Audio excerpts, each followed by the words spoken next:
ದೇಶಾದ್ಯಂತ ವೈದ್ಯರ ಮುಷ್ಕರ.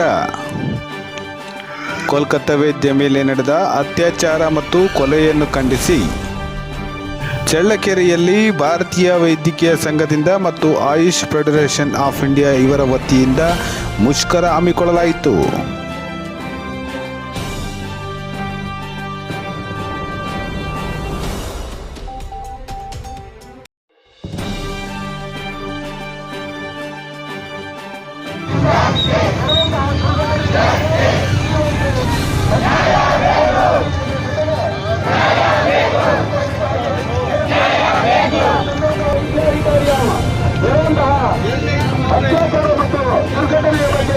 ಇಡೀ ಭಾರತೀಯ ವೈದ್ಯಕೀಯ ಶಾಖೆ ಚಳ್ಳಕೆರೆ ವತಿಯಿಂದ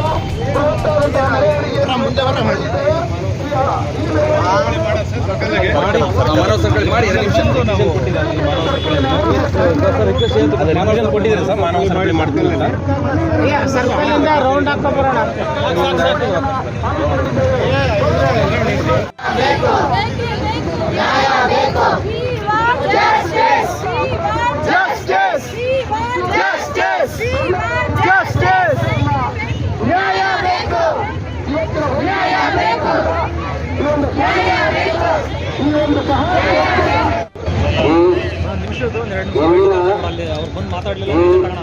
ಪ್ರತಿಭಟನೆ ನಾವು ಕೋಲ್ಕತ್ತಾದಲ್ಲಿ RG ಮೆಡಿಕಲ್ ಕಾಲೇಜಿನಲ್ಲಿ ಒಂದು ಹೆಣ್ಣು ಮಗಳು ಲೇಡಿ PG ಅವಳ ಮೇಲೆ ಆದಂತ ಅತ್ಯಾಚಾರ ಮತ್ತು ಕೊಲೆ ಇದರ ವಿರುದ್ಧವಾಗಿ ಇಡೀ ದೇಶದಾದ್ಯಂತ ನಮ್ಮ ಚಳ್ಳಕೆರೆಯಲ್ಲ ಇಡೀ ದೇಶದಾದ್ಯಂತ IMA ಆಯುಷ್ ಮತ್ತು ಫಾರ್ಮಸಿಸ್ಟ್ ಲ್ಯಾಬೊರೇಟರೀಸ್ ಎಲ್ಲ ಸೇರಿ ನಾವು ಈಗಿನ ಸಾಂಕೇತಿಕವಾಗಿ ಒಂದು ದಿನ 24 ಗಂಟೆ ನಮ್ಮ OPD ಸರ್ವಿಸನ್ನು ಕ್ಲೋಸ್ ಮಾಡಿ ಎಲ್ಲರಿಗೂ ನಮ್ಮ ಈ ಸಂದೇಶವನ್ನು ತಿಳಿಸುವುದಕ್ಕೋಸ್ಕರ ಈ ರೀತಿ ಮುಷ್ಕರ ಮಾಡ್ತಾ ಇದ್ದೀವಿ.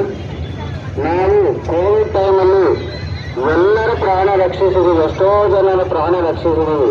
ಆದರೆ ಈಗ ನಮ್ಮ ಪ್ರಾಣಕ್ಕೆ ಕೊಟ್ಟು ಬಂದಿದೆ. ಇದೆಂಥ ವಿಪರ್ಯಾಸ! ಇದು ನಮ್ಮ ದೇಶದಲ್ಲೆಲ್ಲ ಬೇರೆ ಎಲ್ಲಾದರೂ ಆಗಲಿಕ್ಕೆ ಸಾಧ್ಯವಾ? ಇಂತಹ ಘಟನೆಗಳು ಮುಂದೆ ನಡೀಬಾರದು. ಅದಕ್ಕಾಗಿ ನಾವು ಕೇಂದ್ರ ಸರ್ಕಾರಕ್ಕೆ ಇಂತಹ ನಮ್ಮಲ್ಲೇ ಅಲ್ಲ ಎಲ್ಲ ಹೆಣ್ಣು ಮಕ್ಕಳ ಮೇಲೆ ಆಗುವ ದೌರ್ಜನ್ಯಕ್ಕೆ ಮತ್ತು ಅತ್ಯಾಚಾರಕ್ಕೆ ಕಠಿಣವಾದ ಶಿಕ್ಷೆ ಆಗಲೇಬೇಕು ಅನ್ನೋದು ನಮ್ಮ ಉದ್ದೇಶ. ಹಾಗೆ ಈ ನಮ್ಮ ದೇಶದಲ್ಲಿ ಒಂದು ಕಾನೂನಿಲ್ಲ, ಸರಿಯಾದ ಕಾನೂನು. ನಮ್ಮ ವೈದ್ಯರ ರಕ್ಷಣೆಗೆ ಯಾವ ಕಾನೂನು ಸಹ ಇಲ್ಲ. ಈ ಕಾನೂನನ್ನು ಬಲಪಡಿಸಬೇಕೆಂದು ಸಹ ಈ ದಿನ ನಾವು ಮುಷ್ಕರವನ್ನು ವಹಿಸ್ತಾ ಇದ್ದೀವಿ. ಈ ದಿನ ಯಾರಿಗಾರು ತೊಂದರೆ ಆಗಿದ್ದಲ್ಲಿ ನಾವು IMA ವತಿಯಿಂದ ನಮ್ಮ ವಿಷಾದ ವ್ಯಕ್ತಪಡಿಸ್ತೇವೆ. ಇದು ಅನಿವಾರ್ಯವಾದ್ದರಿಂದ ನಾವು ಮಾಡಲೇಬೇಕಾಯಿತು, ಇಲ್ಲಾಂದ್ರೆ ನಾವು ಮಾಡ್ತಾ ಇರಲಿಲ್ಲ. ಘಟನೆ ಸ್ಥಳದಲ್ಲಿ ಆದಂಥ ಕೆಲವು ಪೈಶಾಚಿಕ ಕೃತ್ಯಗಳು ಇಂತಹ ನಮ್ಮ ಪ್ರತಿಭಟನೆಗೆ ಸಾಕ್ಷಿಯಾಗಿದೆ. ಜೈ ಹಿಂದ್, ಜೈ ಕರ್ನಾಟಕ.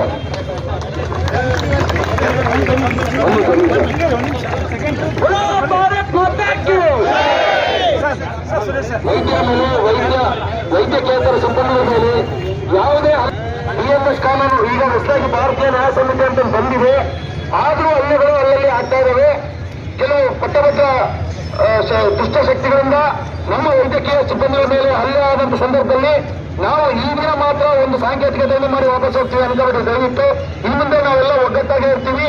ನಾವೇನೇ ಬಂದರೂ ಯಾವುದೇ ದುಷ್ಟಶಕ್ತಿ ಆದ್ರೂ ಒಗ್ಗಟ್ಟಿನಿಂದ ಎದುರಿಸ್ತೀವಿ ಅಂತಂದು ಈ ಸಂದರ್ಭದಲ್ಲಿ ಹೇಳಕ್ಕೆ ಇಷ್ಟಪಟ್ಟು ಈಗ ನಮ್ಮ IMA ಕಾರ್ಯದರ್ಶಿ ಅವರು ಮಾತಾಡಬೇಕು. ಕ್ಲಿನಿಕ್ಸ್ ಅಲ್ಲಿ ಏನಿದೆ, ಏರ್ಪೋರ್ಟ್ ಅಲ್ಲಿ ಏನ್ ಸೆಕ್ಯೂರಿಟಿ ಕೊಡ್ತಿರಲ್ಲ ನೀವು, ಆ ತರ ಸೆಕ್ಯೂರಿಟಿನ ನಮ್ಮ ಹಾಸ್ಪಿಟಲ್ಸ್ಗೆ, ಮೆಡಿಕಲ್ ಕಾಲೇಜಸ್ಗೆ ಕೊಡಬೇಕು.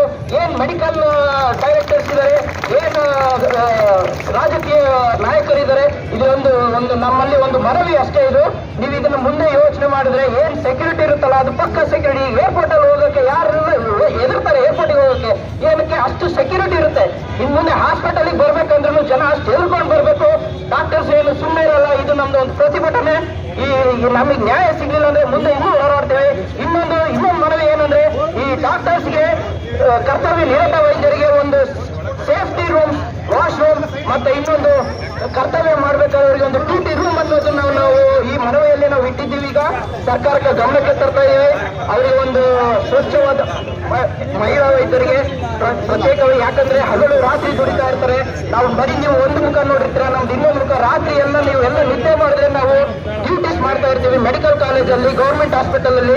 ಇವರಿಗೆಲ್ಲ ಸೇಫ್ಟಿ ಬೇಕು ಅಂದ್ರೆ ನಮಗೆ ಒಂದು ಅವರಿಗೆ ಸುಸಜ್ಜಿತವಾದ ರಕ್ಷಿತವಾದ ರೂಮ್ ಬೇಕು. ಇದನ್ನು ನಮ್ಮ ಮನವಿಯಲ್ಲಿ ಇಟ್ಟಿದ್ದೀವಿ. ಇನ್ನೊಂದು ಈ ಅನ್ಯಾಯದ ಮಹಿಳೆಗೆ ನ್ಯಾಯ ಸಿಗಬೇಕು ಅನ್ನೋದೇ ನಮ್ದು ದೊಡ್ಡ ಹೋರಾಟ. ಎಲ್ಲರಿಗೂ ಜೈ. ವಿ ವಾಂಟ್ ಎಲ್ಲಿಯವರೆಗೂ ಹೋರಾಟ. We want.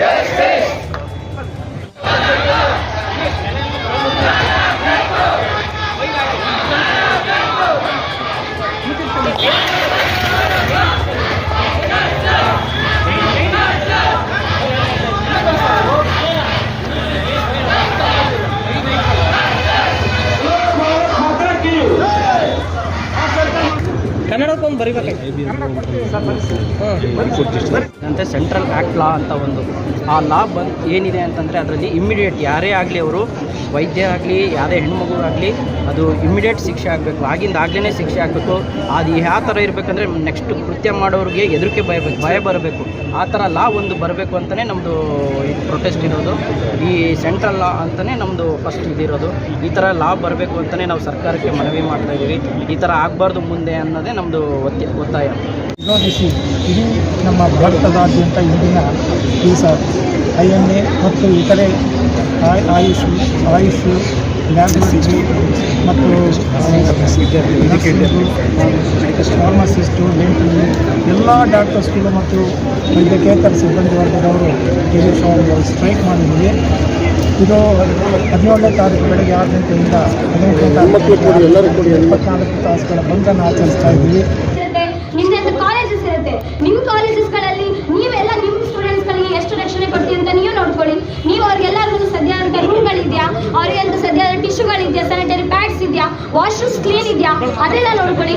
ನೈಟ್ ಡ್ಯೂಟಿ ಹೋಗೋ ಅವ್ರಿಗೆಲ್ಲ ನೋಡ್ಕೊಳ್ಳಿ. ನೀವೆಲ್ಲರೂ ಫಸ್ಟ್ ಎಲ್ಲರೂ ಚೇಂಜ್ ಮಾಡ್ಕೊಳ್ಳಿ. ಅವಾಗ ನಿಮ್ಮೆಲ್ಲ ನೋಡ್ಕೊಂಡು ಬದಲಾಗಿ ಸರ್ಕಾರಕ್ಕೆ ಹೋಗೇ ಹೋಗುತ್ತೆ. ಫಸ್ಟ್ ನಮ್ಮನ್ನು ಚೇಂಜ್ ಮಾಡ್ಕೊಂಡು ನಮ್ಮ ಸ್ಟೂಡೆಂಟ್ಸ್ ನಾವು ನೋಡ್ಕೊಂಡ್ರೆ ಆಗ ನಾವು ನೀವು ಅದನ್ನು ಹಾಳು ಮಾಡಬಾರ್ದು. ಚಿಂತವಾಗಿ ಕೆಲಸ